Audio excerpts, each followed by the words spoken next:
This is the Indianapolis Motor Speedway Museum's curator, Jason Vansickle. You're awful young to be as smart as you are, Jason. Well, thank you. I appreciate that. I kind of hate you a little bit because the knowledge in that brain is ridiculous. We are here at a place that admittedly is my favorite on the property at the Speedway because not only of the history here, but the stories, the technical advancements, the things that happened on track, the drivers, the mechanics. There's so much here that is so rich. So if you've been to the Speedway, come to the museum. If you're coming to the Speedway, come to the museum. This is a beautiful place to be. So we've got the 107th running of the Indy 500 tomorrow. We figured what better way to get ready for a new winner, new history to be made. Some of the cars that made this Speedway what it is. So Jason, why don't we go for a walk and just talk about some of these amazing creations behind me here, probably my favorite car in the museum here with one of my heroes, San Francisco's Jimmy Murphy. Yeah. So this car also has some great history that links itself to France. The 100th centenary, the inaugural 24 Hours of Le Mans, 1923 being celebrated this year. There's a little something that happened before that, though. Can you tell folks about this amazing Duesenberg? Yeah, the Duesenberg here is one of our favorite cars, my favorite car in the collection too. It is a 183 cubic inch straight 8 Duesenberg. Jimmy Murphy was the driver. It was built for the French Grand Prix at Le Mans 2 years prior to the first running of the 24 hours that we know today, which Le Mans has a rich history in early Grand Prix racing. The first Grand Prix was held at Le Mans too, French Grand Prix. But you know, this car is interesting. It was a 4-car team. The Duesenbergs were no match for the French Ballots and the other European cars on paper at least. But the secret sauce to this car was the 4-wheel hydraulic brakes, which then became standard in Duesenberg passenger cars after this triumphant win. Also, if we're talking about history, not only the 1922 Indianapolis 500 winner, but also Jimmy Murphy, first American to win a Grand Prix at Le Mans. So you think about all this, and that French Grand Prix then transitioned into a 24-hour test of endurance. So this vehicle in particular put America on the map from an international stage. The technology of this American car, Midwestern car, putting us on the map. And then, hey, we also did this little thing called winning the 1922 Indy 500. If you look to the left here, there's some more amazing cars, right? Winner of the second ever Indy 500 here, 1914 winner as well. Tell us about these. Yeah, so when the Indianapolis 500 started, it was a interesting combination. Obviously, the first one, it's well documented. It was this new thing. Obviously, it was a success from the beginning. But the National here in 1912, you had drama from the very beginning. The National, built here in Indianapolis. National was an Indiana-built car. Arthur Newby, one of the 4 founders, was head of National at the time. They had Joe Dawson, who was on loan from the Marmon Company, who pulled out of racing after Ray Haroum won his first 500, the inaugural. But this was built on 22nd Street in Monon, and it held a record for almost really 99 years of the car to run the 500 with the least amount of distance leading. Only leading 2 laps with the incident with Ralph De Palma. And if you take a look here, not only do we get to see the amazing engine, should we hail this, Jason, as the first aero screen? You could say that. Obviously, there was still dangers to the drivers. That took a lot of the rocks and dirt and debris trying to disrupt that. But what's impressive about this car, this is the largest engine still in cubic inch displacement, nearly 500 cubic inch displacement to win the 500.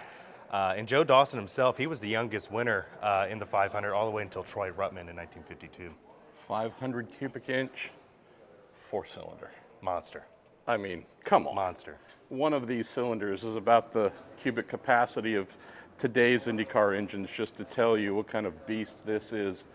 So another amazing aspect about the museum is you're looking at the first days of the 500 right here, and right across from them, Buddy Lazier, 1996 Renard Ford Cosworth, Jacques Villeneuve's winner from the year before, winner of the 100th with Alexander Rossi. Beautiful thing about this space is this is not necessarily segmented into let's go year by year and be predictable. It's let's mix all of the heritage together. Let's talk about some of the modern machines here. You were telling me that one of the great folks who restores and looks after the cars, Dave Popliars, this Jacques Villeneuve, Players, Renard, he was a central player with it. He was on the team. You know, we've renovated our restoration staff, have a 6 full-time staff member to care for the collection, and Poppy is one of the more iconic members of that. But he was actually on the players team in '95. He still has all the setup sheets and everything in his own personal collection from his days as a mechanic. But you know, this one is a special twinkle in his eye. You look at what this vehicle is from a presence standpoint, and as low as it is with the side pods just look like they're flexing and so muscular. I also will never forget hearing the winner of this race pronounced on local San Francisco television as Jacques Villanueva. Yeah, so yeah. let's just murder our French-Canadian friend's name. Yeah, you know, really a springboard. Obviously, he did well in '94, winning in '95, going to Formula One in his career there. You know, these Renards, though, they're become very popular, nostalgic. A lot of people my age growing up, similar to the different eras, whether it be the Roadster or the rear engine or the 70s, you're seeing a lot more interest in these Renards. Right here, this is another delightful moment in Indy 500 history. A Dutch Boy, sponsored by Dutch Boy Paints, Domino Pizza, Provimi Veal, Coca-Cola. I remember seeing Ari soon after the win, and full mane, hair flowing like a lion, and doesn't have all the same amount of hair today, Jason, but he still has the same energy for what this win and then a later win propelled for him. This is from a great era, too, of just these needle nose Lolas, so low, so sleek. Yet again, driver's helmet from that era, up above and rather exposed in the air. These were cars that drivers wore almost. Yeah, it's almost a coat in a way. You know, what's interesting, you see a lot of guests come to the museum, and not only do they want to see the car that they were born, the year that they were born, but also you hear a lot of people saying, oh, look at as you said, the Coke sponsor, the hot one, the Domino's, Dutch Boy. It's interesting what people gravitate to when they come, the color, the livery. But, you know, an interesting thing about '90 was actually Will Behrens, the sculptor of the Borg-Warner Trophy, this was his first year as the sculptor. Oh, so wow. Ari, and he's done it obviously every year since. Now we're on, 33 years, or going on 33 years of him sculpting. But obviously that mane that Ari had that you mentioned, that was an integral part of the Borg-Warner relief when he was sculpting that. And he talks about that even to this day. I don't think we've had anyone, maybe Colton this year, to have that similar of hair that he would have to replicate. Our little punk rock driver here, and another, again, just cool thing. Obviously, period correct. You see all of the tech stickers, right? Everything from the car going through tech inspection. Those are all required to be placed on the car. This is just to signify all the officials that this car is approved to compete, been through inspection, passed inspection. Another little note, just a difference of era. This car using Ilmor-built Chevrolet power. Sometimes you see the massive stickers, right? If you didn't look closely, you wouldn't know that the bow tie was there. Just a different era where massive automotive branding from a manufacturer hadn't struck yet. But another thing we have to mention, Jason, which late 1980s, and that is the wheel covers. Yeah, the Lola wheel covers. It's interesting. If you go back to the '88, Penske had something similar on Mears' car, and he was struggling at the beginning of the race, and they even changed the wheels on that, and then fought that car, fought it back. But speaking of the power of this car, it's hard now. In 2014 we had Hunter Ray break the average speed record, the fastest 500 from Ari in this car. It held for almost 24 years, and then obviously with Elio breaking Hunter Ray's record. But just a monster of a car, and obviously we can't say anything about Ari without talking about the track record car that's not on display right now, but part of the collection. But we're, with Pallou's speed this year in qualifying, we're creeping to that. I mean, it's going to be interesting to see in the next few years. Y'all are over here in the museum go, no, don't break it. It's still Not fast. yet. No matter what, it's still fast. Now, if we're talking iconic cars, colors, come on, man. The colors of STP, Gordy, our favorite lumberjack, Gordon Johncock, 1982. This year we're also celebrating the 50th anniversary of his very first win, 1973. This is just a glorious car from the ground effects era. Very different from the Lola we just looked at of Ari Luyendyk, which has decent side pods on it, but the side pods themselves from this era, when we're getting to the end of that era with this car, wings, yes, they make downforce, but where is the majority of the downforce being made? These giant underwings built into the side pods here. This vehicle did a lot of things at once and did it very successfully from a technical standpoint. And then at the back here, just, the size of a frickin' football turbocharger on the back of this Cosworth. Tell me about this, Jason, and where this fits in your appreciation among the cars. Yeah, this car obviously has a lot of DNA that you see replicated in different ways with the modern cars, with the floor and how they channel the air. But, the most interesting thing I see outside the livery, which is iconic, this is the last American-built chassis to win the Indianapolis 500. Obviously Foyt's the last American chassis and engine with his Coyote, but this was just built a few miles away on near Lafayette Square Mall, where they built the Wildcat. And, just a fast car. And if you look at that race, the battle between Johncock and Mears, I watched that and I try to picture myself in the crowd at that time, because no one ever saw anything like that. That battle and going into turn one.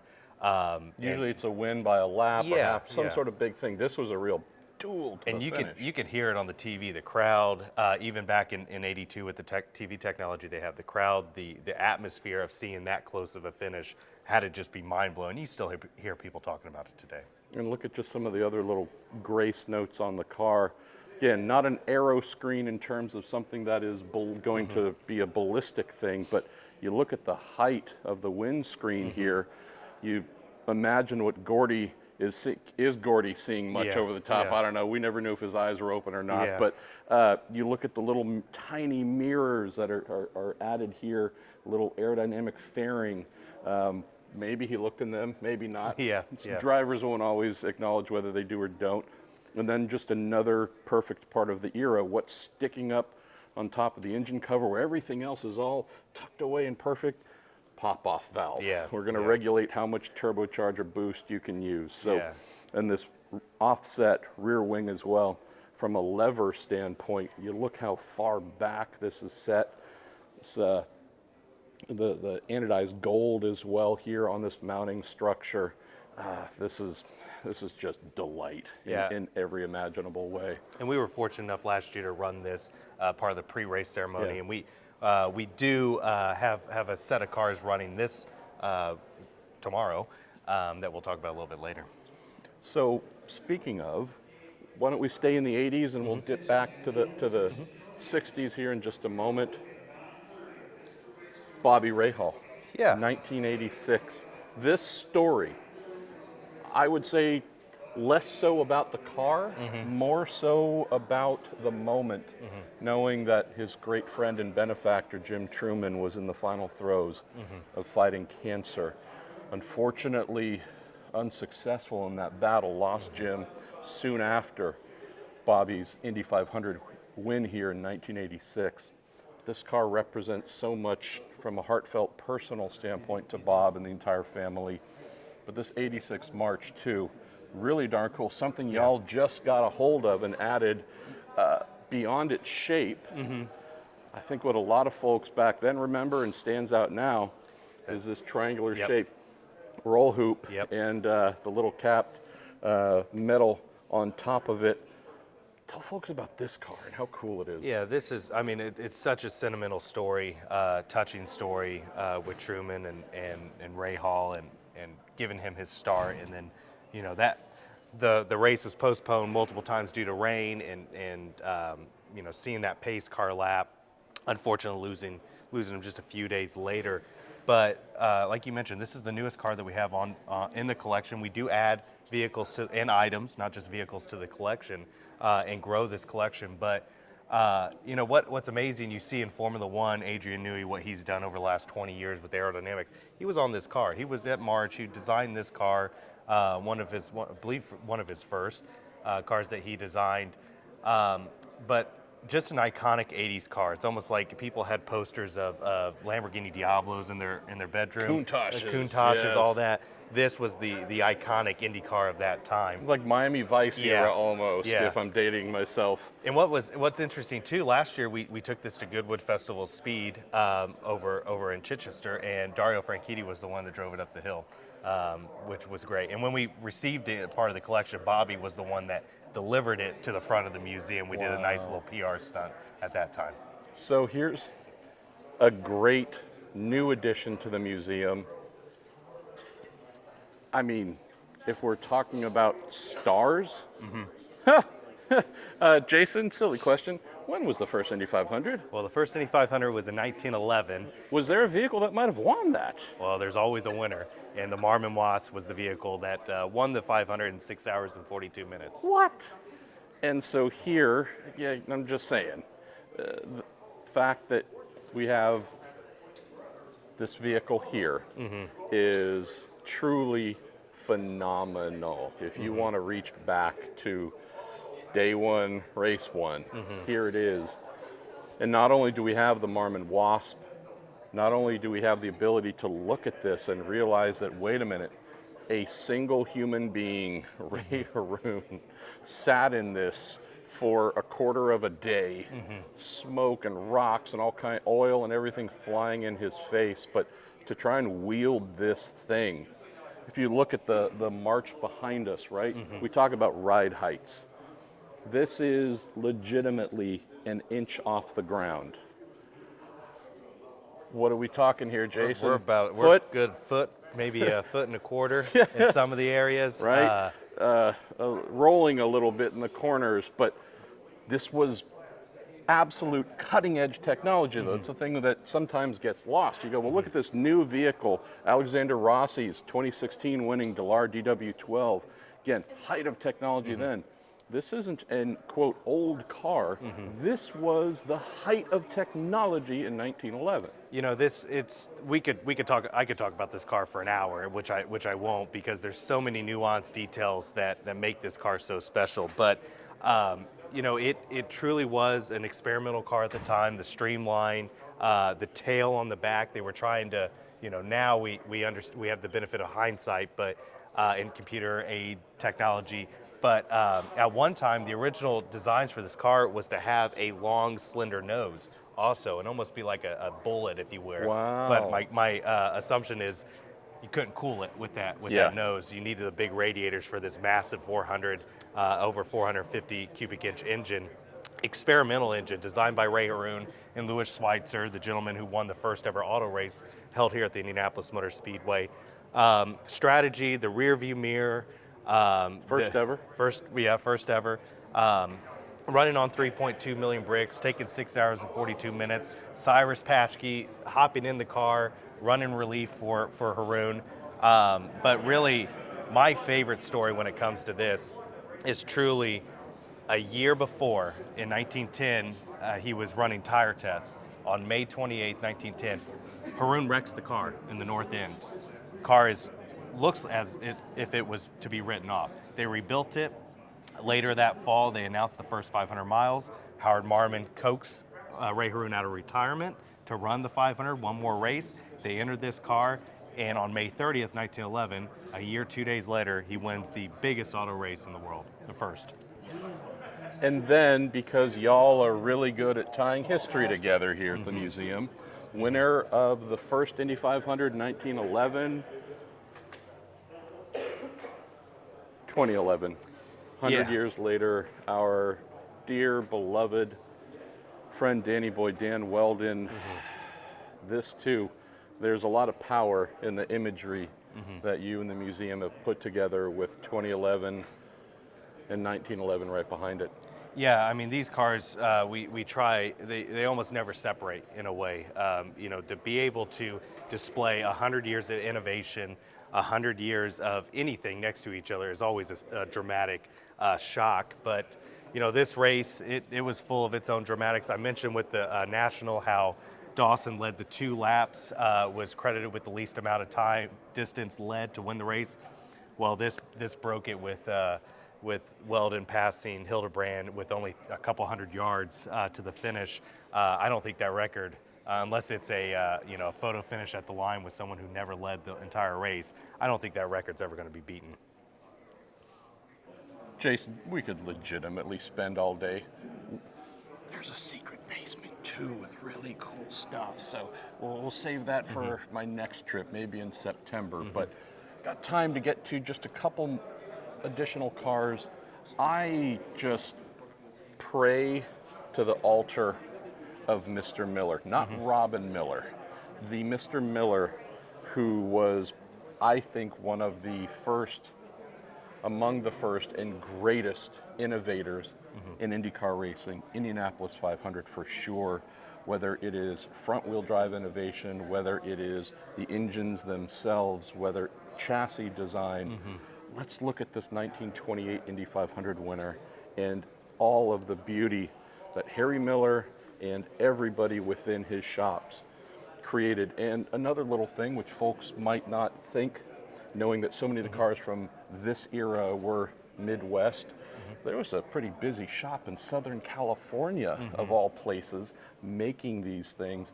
Tell us about this car. Yeah, I mean, Harry Miller is the predominant builder and designer of that time. If you look at the wins, there's only a handful of other either builders, constructors, or even chassis that won between 1920 to the early 1940s. And then if you just look at the overall history lineage of the typical Offenhauser, it is a derivative of Miller, which was a derivative of a Peugeot, which Miller reverse engineered, if you will, for parts, and that's, you know, in some capacity led all the way into the late 70s with the turbo offie and even the quad cam. But it's always a fun thing to tell folks that these 1,300 horsepower turbocharged offies that are in some amazing cars over here, Victory's produced, whether it's a Bobby Unser, AJ, whomever, actually have roots back to France. Yeah. It's that is the patient zero, if you will, those Peugeot cars. But this is amazing. In 1926, they had the 91.5 cubic inch displacement regulation, which is 1.5 liters, just a tiny engine when you look at it. But it was supercharged, a centrifugal supercharger. Yes. In this case, it's behind the engine, kind of at the firewall there. And you may want to be careful. This is a little bit warm. It was running yesterday as we're shaking it down to run race morning. We have 8 IMS vehicles, museum vehicles that will run. And this one will be driven by Mario Andretti. Oh, and I love the fact that you mentioned shaking it down, because here on Thursday, what did we have? Graham Rahal, Catherine Legge shaking down their cars. This track isn't reserved just for them, Jason. Yeah. We got to get some museum cars out there ready and shaken down, too. Yeah. So we're looking forward to running this car along with 8 other museum cars and 2 other privately owned cars at 10:55 during pre-race tomorrow. So make sure that you're in your seats for that. If you're wondering where I'm going to be at 10:55 tomorrow, he just kind of told you. Why don't we go look Yeah. at a roadster and just enjoy the view of the other cars on the way? So among a couple of these cars, Jason, right? A lot of things try to preserve, a lot you try to restore and Yep. take back to Yep. perfect, race day configuration. But I always have a real soft spot for, this is kind of sort of how it came off Yep. the track. You can actually feel Yep. what it was like. Tell us about this AJ Foyt, just true piece Yeah. of delight. So we are fortunate to have all 4 of AJ Foyt's 4 winning cars in the collection. And this Watson right here is very special in its own right. Not only is it the final front engine car to win the Indianapolis 500, it's just mere feet away from AJ Foyt's 67 rear engine car, one of the only drivers to win in both configurations. But what's unique about this car, it has its patina from its racing history. After 64, AJ Foyt wins the championship. He switches to a Lotus 34, sets on pole for the Indianapolis 500. But the car itself sat in Bill Ansted's warehouse for 2 years and then was donated to the museum, I believe in 1968. And there's a very famous photo of the old museum. They're wheeling this car to the front door, and Tony Holman's kind of like, I'm waiting for it, boys. Wow. Bring it all in. But just the patina, the pop marks, and the nuance. I mean, this car, Bignatti and Foyt, they modified it from your typical Watson Roadster. The split stream, the cut in the nose there, that was done on track for aerodynamics. The seat was actually over the winter before, moved back 2 inches. They try to lighten this car up as much as they can. It was one of the lightest roadsters at the time. But those little nuances, they're still doing it today, obviously, trying to find any amount of speed and handling. But this is legit here. I mean, you look at the age of the stickers, the hand-drawn lettering, right? This isn't something that was painstakingly recreated to look this Yep. way. This is what it is. Look inside the engine as well. Another just perfect part of the era. We make nothing but left-hand turns here. For chassis performance, you would want as much weight to the left as possible. So the motor isn't sitting in the center of the chassis. It is pushed all the way over to the left. And talk about Offenhauser trumpets of the heavens here. We're not going out with them. We're drawing in air. But look at these just beautiful air intakes. Just, You know, another going to the appearance of this and the Offie. This is a beast of. If you ever hear Offie in person, just that throaty sound of them is amazing. But an earthquake. But legendary hot rod painter Dean Jeffries was the one that painted this car in 1964. Wow. And the interesting thing is it has this pearlescent white, which at the time was prone to yellowing. And he ended up finding out a little trick to help preserve that, prevent that yellowing, which was acetone from nail polish remover, putting it into the pearlescent paint, which helped save it for so many years. Obviously, as we're over 50 years, the car is, showing its age a little bit, but out of all the cars, this is one that most likely will never be restored. How does this guy know this much being this young? It is really frustrating here. I had some great teachers over my time. So we're going to go look at one more car, but before we do that, we just need to look at some of the other offerings here in the museum as just a reminder of the beauty and history and depth of what you all have and present for folks to enjoy. And another thing we do, obviously, we're looking forward to inviting everyone in here over the next few days, 500 crowd, but we're open 363 days a year. We do multiple exhibits, which we're going to show you a glimpse of our current exhibition right now. And that exhibition, which I love, is one that isn't just the traditional, hey, we're going to show you nothing but winners. There are great stories, obviously, of cars and drivers where maybe they didn't win, maybe they were second, maybe there's another story of interest. That's a big part of what you and your team are always looking to do as well. Not tell the obvious stories. Yep. Look for some of the deeper, richer ones, and you have an entire wing here Yeah. dedicated to this. Tell us about Second. So this is our most recent exhibition. It's titled Second. It actually is only open until middle of June, so make sure you come and check it out, not only this weekend, but over the next few weeks that we're open. And another nice note here, this isn't just come here by yourself. You've also created an opportunity for folks to learn more Yep. and sit down and really soak in everything that you have. So this exhibition, we highlight the 43 drivers to finish runner-up and never win the Indianapolis 500. And it really shows how difficult it is to win this race. You have 74 winners to grace the Borg-Warner Trophy, but this exhibit especially, you have some heavy hitters. Big name championship winning drivers, Michael Andretti, obvious, Ted Horn, Rex Mays, Scott Goodyear, Davy Jones. But one of the I guess you would say, that is on this list that would be on the Mount Rushmore of American automotive drivers is Dan Gurney, and we have his 69 Santa Ana Eagle here on display. I'm legitimately getting goosebumps. Also, overstating the obvious, not a exhibit any driver would actually want to be in, Yes, right? yes. They want to be over Yeah. there with the winners. Yep. But another thing before we close with the final car here with one of my greatest heroes, who's fortunate to become a great friend as well, is just to look at the diversity of what you found for this. And this is just a beautiful thing, whether it's a Hearts, whether it's an Eagle over here, whether it's a Lola, and so on and so forth. Heck, the internet era coming into the Indy 500 with Yahoo! Like, I remember seeing this hot rod competing against this when it ran.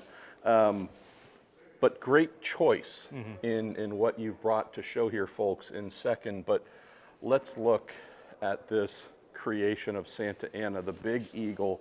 There's so many amazing technical aspects about this, just looking from the front, right, Jason, where you go, side pods, well, kind of, sort of, but not plural, singular. Yep. You look at how air is being split in the nose for cooling radiators and such, right? Tell us about this amazing creation. So this is an interesting car. This is right at that center of Indianapolis 500 storyline where you go from the cigar cars, which dominated the early days of the rear engine, but it's just before USAC allowed bolt-on aerodynamic devices. So in the rules, any aerodynamic device had to be an integral part of the bodywork. So you start seeing a lot of wedge-shaped cars, doorstop-shaped cars to add that downforce. In 69, Gurney switched from their iconic Eagle design to what they call now the Santa Ana cars. They made 4 of these. Gurney, Denny Holm for the All-American Racers team. They sold one to Smokey Yunick with Joe Leonard, and those were the ones that made the race. But Gurney, who finished second in 1968, in this car the following year finished second once again in 1969. Who won in 1969? Well, we had a 3-year-old car at that time driven by Mario Andretti. I mean, if you're going to finish second, anybody. They were dear, dear friends as well. But the shape, as you mentioned, the wedge shape, turbocharging was in its infancy here, right? Yep. So what do we have? We have a naturally aspirated V8, but you just look from the back, and again, you mentioned wedge shape. I mean, this thing is the definition of a wedge, but another amazing part of this time and era, Jason, obviously, is make more or less what you want, right? There were rules, of course, but Mario's Bronner Hawk looks radically different from this, and run down the line. This is just another expression of the time and the beauty of what made the Indianapolis 500 as popular as it was and is. It was ideas. I have an idea. I don't know if it's going to work, but I have the ability to create it and try it. Who better than the Big Eagle himself, Dan Gurney, in the All-American Racers team? But this is just the epitome of ideas and innovation. And even if it wasn't a winner, you look at this and go, my goodness, I could spend a day picking out all of the little items that are so unique. Yeah, and I mean that's what makes not only the museum special, but looking back at the history and all that innovation and development that came before.